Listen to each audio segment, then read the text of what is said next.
un ex sindaco, Rosario Manganella, che sente la necessità di chiamare a raccolta i cittadini per protestare per l'attuale situazione sui rifiuti. Perché?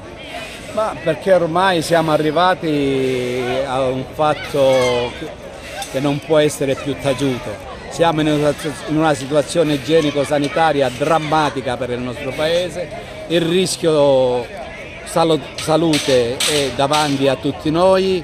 Ho sentito il dovere di chiamare i cittadini di Favara in piazza per mandare un segnale all'amministrazione comunale di Favara perché faccia fino in fondo la propria parte, perché queste tonnellate di immondizia che ci sono per le strade del paese possano essere definitivamente portate, diciamo, nei luoghi dove la spazzatura può essere, diciamo, ricevuta e quindi togliere, diciamo, le difficoltà che stiamo vivendo in questo particolare momento. Nel tuo intervento lo hai detto anche tu, quando ero sindaco anche loro hanno fatto sciopero, ma la situazione si è risolta subito. Perché adesso non si risolve?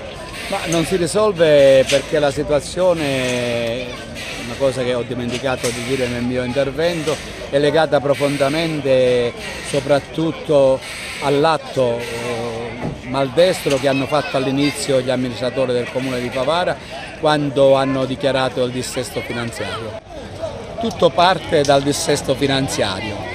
Loro ritenevano di scaricare le loro responsabilità sugli amministratori del passato e invece si sono, scusatemi il termine, autocastrati, perché essendo un comune in dissesto non ha avuto più la possibilità di ricevere i finanziamenti da parte dello Stato, così come oggi non riescono ad ottenere i finanziamenti da parte dello Stato perché non sono stati approvati il consuntivo del bilancio 2019, il bilancio di previsione 2020 e il consuntivo del 2021.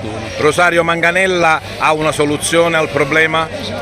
Una soluzione è quella di farsi sentire, diciamo, in maniera più forte a livello di Ministero e a livello di Regione Siciliana. Io credo che questa Giunta non abbia l'autorevolezza per contare di più rispetto a quello che finora ha dimostrato di saper contare.